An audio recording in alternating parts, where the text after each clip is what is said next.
Halo teman-teman YouTube, perkenalkan nama saya Julfikri dari program studi akuntansi. Di sini saya sedang menjalankan program KKN atau kuliah kerja nyata di Kelurahan Dadap Sari. Di sini saya sedang melakukan penyuluhan mengenai stunting, mengenai perencanaan keuangan rumah tangga. Mengapa sih kita perlu berencana, teman-teman?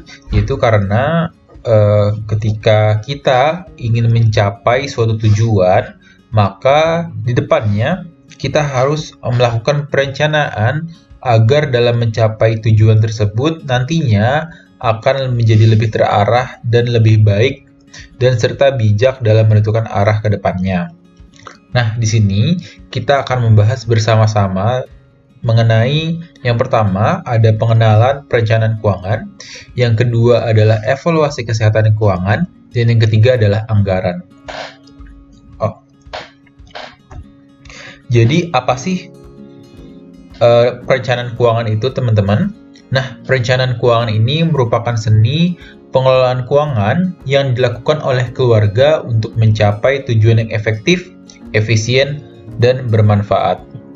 Lalu aktivitasnya itu ngapain sih, teman-teman? Nah, jadi aktivitas dari perencanaan keuangan ini nantinya adalah proses pengelolaan penghasilan untuk mencapai tujuan finansial.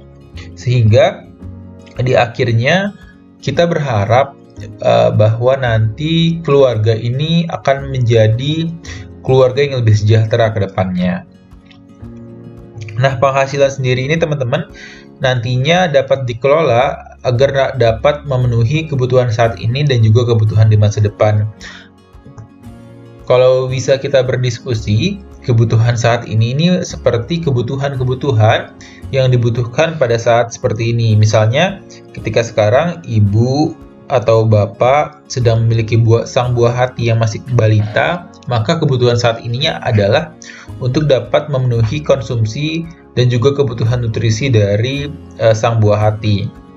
Lalu yang mengenai kebutuhan di masa depan, itu apabila ibu sekarang sedang memiliki buah hati, maka kebutuhan di masa depannya adalah merencanakan biaya untuk pendidikan sang anak hingga tamat, seperti itu.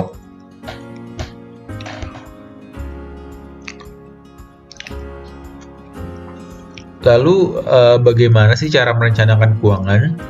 Nah, yang pertama itu adalah mengenali kondisi keuangan. Ada pepatah yang mengatakan, tak kenal maka tak sayang, maka hal ini juga berlaku. Bagaimana kita menyayangi atau merencanakan sesuatu kalau kita tidak mengenal kondisi keuangan kita terlebih dahulu. Nah, teman-teman di sini dapat membuat tabel kekayaan dengan dapat merecognize dan juga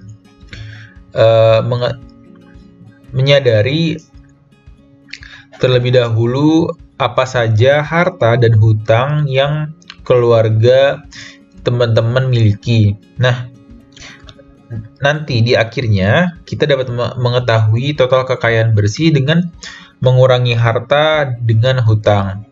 Nah, perlu digarisbawahi sebelumnya bahwa tidak semua harta ini nantinya bisa dituliskan ke dalam tabel kekayaan. Namun, harta-harta yang sekiranya memiliki nilai yang cukup besar di masa depan, ini adalah harta-harta yang bisa dituliskan dalam tabel kekayaan.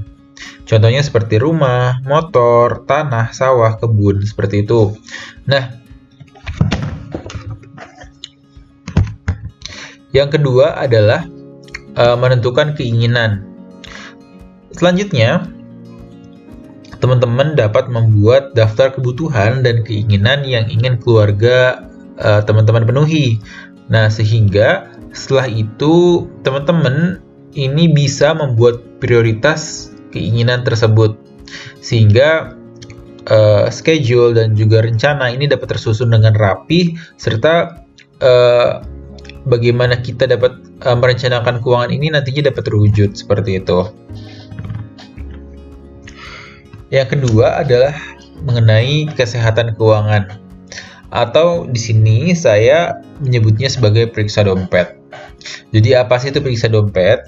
Jadi periksa dompet ini adalah sebuah kegiatan untuk mengetahui apakah kondisi keuangan kita sehat atau tidak sehat. Nah, ada beberapa indikator yang menjelaskannya. Nah, indikator ini yang pertama ada berapa banyak uang tunai yang kita punya.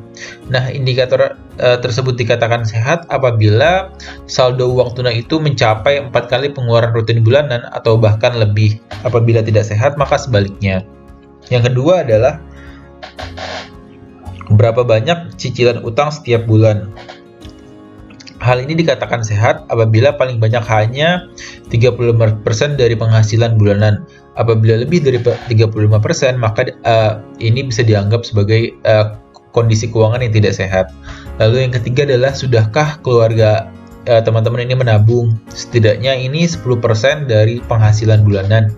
Apabila kurang dari itu, maka ini dapat mengkhawatirkan karena kedepannya perencanaan keuangan teman-teman dan teman-teman semuanya ini akan dapat terganggu. Lalu bagaimana sih cara periksa dompet? Yang pertama adalah dengan membuat catatan harta dan hutang.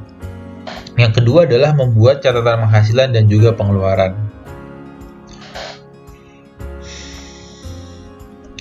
Materi terakhir pada sesi kali ini adalah mengenai anggaran. Ini anggaran merupakan kunci sukses dari perencanaan keuangan. Lalu bagaimana membuat anggaran yang ideal? Nah, anggaran yang ideal ini menurut Otoritas Jasa Keuangan disebutkan akan dibagi menjadi beberapa pos pengeluaran sesuai dengan alokasi-alokasinya. Nah, alokasi yang direkomendasikan oleh Otoritas Jasa Keuangan adalah sebagai berikut.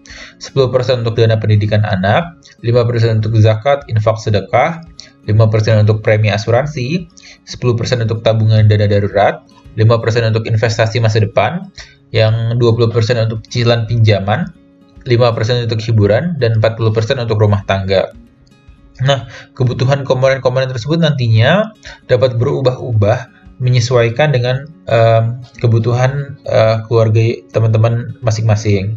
Lalu cara membuatnya adalah dengan mengalokasikan penghasilan tersebut berdasarkan pos pengeluaran tersebut berdasarkan alokasi-alokasi yang ibu-ibu tentukan dengan bijak. Mungkin sekian pembahasan kita mengenai perencanaan keuangan. Sebenarnya masih banyak ilmu mengenai perencanaan keuangan yang dapat teman-teman explore. Mungkin segitu saja yang bisa kami berikan. Wabillahi taufiq wal hidayah. Wassalamualaikum warahmatullahi wabarakatuh.